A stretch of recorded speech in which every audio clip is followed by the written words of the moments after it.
Porter, Yeah. ever been involved with 3 straight last second finishes? I mean, the drama was pretty intense.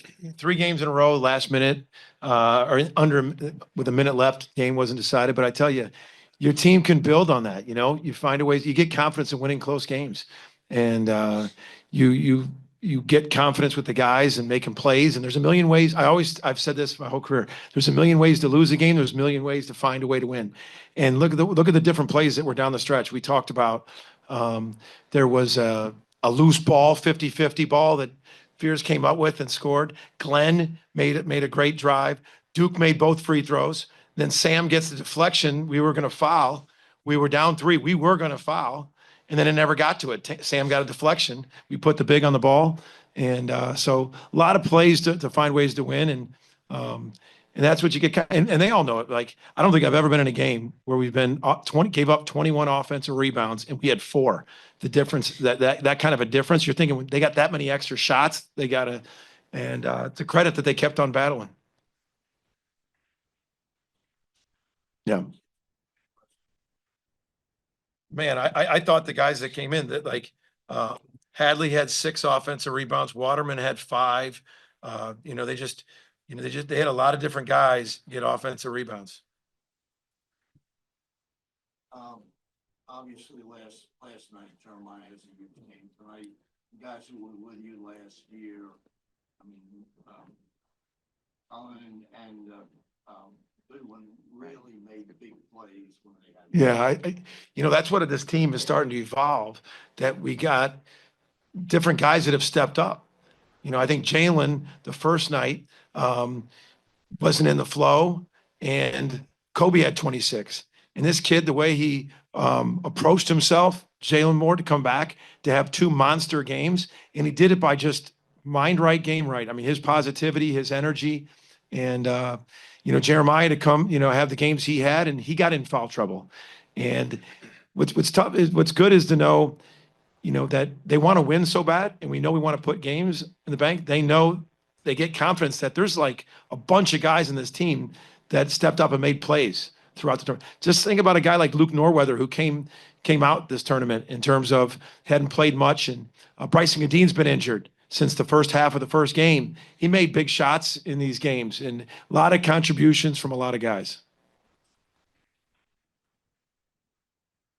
You got to be deep.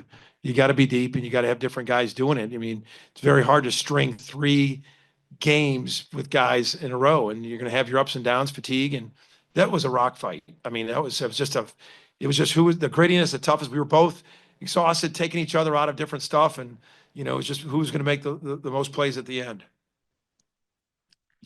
All right, we'll take a few questions via Zoom. If you have a question, please use the raise hand function. We'll start off with John Hoover. Yeah, Porter, can you congratulations on the win. Can you kind of describe Sam's play? You talked about wanting the time or the foul there, but just the effort and the instincts that takes for what he did to jump twice like that, get that ball, and then what a teaching moment that can be for you as a coach. It was. So we put Sam on an angle, so the ball was hopefully going away from the basket, and we were going to foul. Up 3, we were going to foul on the catch, and we told Sam to put it on the ball and just keep jumping. He's got long arms. He's bouncy. We just said, just keep jumping. He just kept on jumping, staying with it. And then he only got the deflection. He got the presence of mind to keep it in bounds and go grab it. That's a heck of a play. And but those are teaching moments. We actually practice fouling. We practice being up 3 and fouling. But just really fortunate didn't have to get to that because that play Sam made. At one point, Jalen had 24 of your 48 points on offense. What was it about him tonight that was working so well offensively? He's worked so hard on his shot, and I've told him when his feet are set and he's shot ready, he can really knock it down, and that's in the confidence. But he also has been finishing through contact more, and he got in transition. He got to the foul line. That's the other thing we've talked about is getting to the foul line. I think he was 8 for 8 yesterday. He got to the foul line today. He got 9 times. So I think he's starting to figure out getting the foul line. And credit to him because the first couple of plays, remember we talked about it? He went flying in there, and everybody's going vertical. And then he was being crafty, step, going underneath. just really making plays. But he was fighting through fatigue too, and that's what I thought. 35 minutes on the third day in a row. Come on, that's tough. And then last one for me, when the other team's getting so many offensive rebounds and second chance points, what do you like to do strategically to make a difference there to kind of counter that? Play 6 guys. I mean, like they were just getting so many rebounds.